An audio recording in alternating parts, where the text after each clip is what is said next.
नमस्कार। आज म महाकवि लक्ष्मी प्रसाद देवकोटाद्वारा रचित पागल कविता वाचन गर्न गइरहेको छु। कविता यसरी सुरु हुन्छ। जरुर साथी म पागल, यस्तै छ मेरो हाल। म शब्दलाई देख्दछु, दृश्यलाई सुन्दछु, बास्नालाई स्वाद लिन्छु, आकाशभन्दा पातला कुरालाई छुन्छु। ती कुरा जसको अस्तित्व लोक मान्दैन, जसको आकार संसार जान्दैन। म देख्दछु ढुङ्गालाई फूल, जब जल किनारका जल चिल्लाती कोमलकार पाषाण चाँदनीमा स्वर्गको जादुर गर्ने मतिर हाँस्दा पत्रिएर नर्मिएर झल्किएर बल्किएर उड्दछन् मुख पागल झैँ। फूल झैँ एक किसिमको चकोर फूल, म बोल्दछु तिनसँग जस्तो बोल्दछन् ती मसँग। एक भाषा साथी जो लेखिन्न, छापिन्न, बोलिन्न, बुझाइन्न, सुनाइन्न। जुनेली गङ्गा किनार छाल आउँछ तिनको भाषा। साथी छाल छाल, जरुर साथी म पागल, यस्तै छ मेरो हाल। तिमी चतुर छौ बाचाल, तिम्रो शुद्ध गणित सूत्र हर हमेसा चलिरहेको छ। मेरो गणितमा एकबाट एक झिके एकै बाँकी रहन्छ। तिमी 5 इन्द्रियले काम गर्छौ, म छैठौँले। तिम्रो गिधी छ साथी मेरो मुटु। तिमी गुलाफलाई गुलाब सिवाय देख्न सक्दैनौ, म उसमा हेलेन र पद्मिनी पाउँछु। तिमी बलिया गद्य छौ, म तरल पद्य छु। तिमी जम्दछौ, म पग्लन्छु। तिमी सग्लन्छौ जब म धमिलो बन्छु र ठिक त्यसैको उल्टो। तिम्रो संसार ठोस छ मेरो बाफ, तिम्रो बाक्लो मेरो पातलो।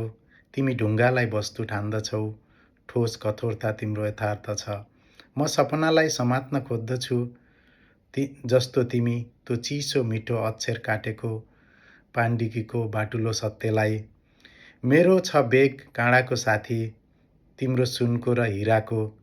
तिमी पहाडलाई लाटा भन्दछौ, म भन्छु बाचाल, जरुर साथी मेरो एक नसा ढिलो छ, यस्तै छ मेरो हाल। म माघको ठन्डीमा ताराको सेतो प्राथमिक राप तापेर बसिरहेको थिएँ। दुनियाँले मलाई तरङ्गी भने। भस्मेश्वरबाट फर्कँदा 7 दिन टोलाएको देखेर भूत लागेको भने। एक सुन्दरीको केसमा समयका तुसराको पहिला छिर्का परेको देखेर म 3 दिन रुँदा मेरो आत्मालाई बुद्धले छुँदा मलाई छटाएको भने। मैले वसन्तको पहिलो कोकिल सुनेर नाचेको देख्दा बहुला भने। एक सुनसान औँसीले मलाई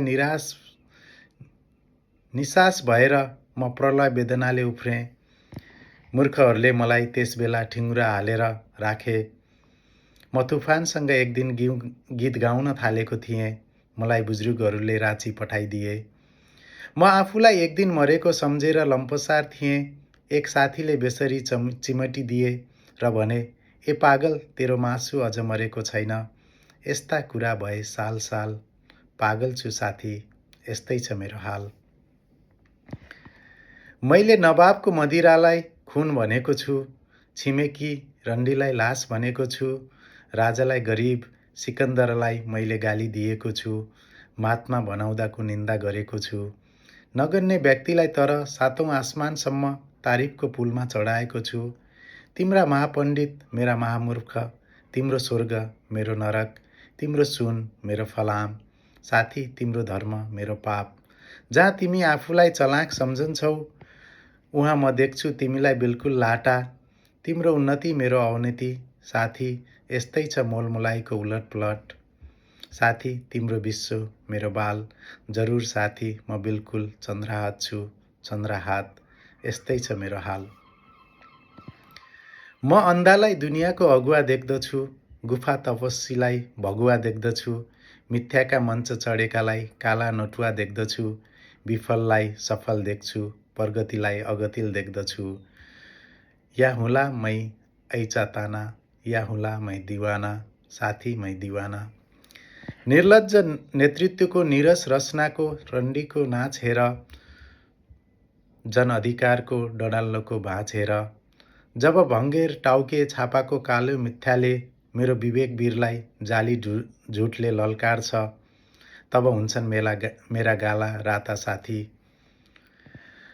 सल्केको गोल झैँ राता, जब निमुखा दुनियाँको कालो जहर पिउँछ कानले र अमृत भन्ठानेर, र मेरा आँखा अगाडि साथी तब हुन्छन् ठाडा मेरा रौँ रौँ। गर्गनका सर्पकेश चाहिँ मेरा जिस्काइएका रौँ रौँ। जब बाघले मृग खान आँटेको देख्छु साथी, या ठुलो माछाले सानो, तब मेरा मकाएका हड्डीमा पनि दधिचीको आत्माको भयङ्कर बल पसेर बोल्न खोज्दछ साथी। स्वर्गबाट चट्याङ परेको दिन झैँ जब मानवले मानवलाई मानव ठान्दैन साथी, तब कड्कडाउँछन् मेरा 32 दन्ते बङ्गारा दुवै जस्तो भीमसेनका दाँत। अनि प्रकोपको लाल लाल आँखाका डल्ला फनक्क घुमाएर एक डबलले म यो अमानवको मानव जगतलाई एक आगोको लपकाले झैँ हेर्दछु साथी। उफ्रिन्छन् मेरा कलपुर्जा खलबल खलबल, तुफान हुन्छ मेरो सास, विकृत हुन्छ मेरो चेहरा, बल्दछ मेरो दिमाग साथी। बडुवाल झैँ बडुवान झैँ म वन खाने आगो झैँ बौला हुन्छु, बौला साथी। काँचै निलो झैँ विश्वविशाल, जरुर साथी।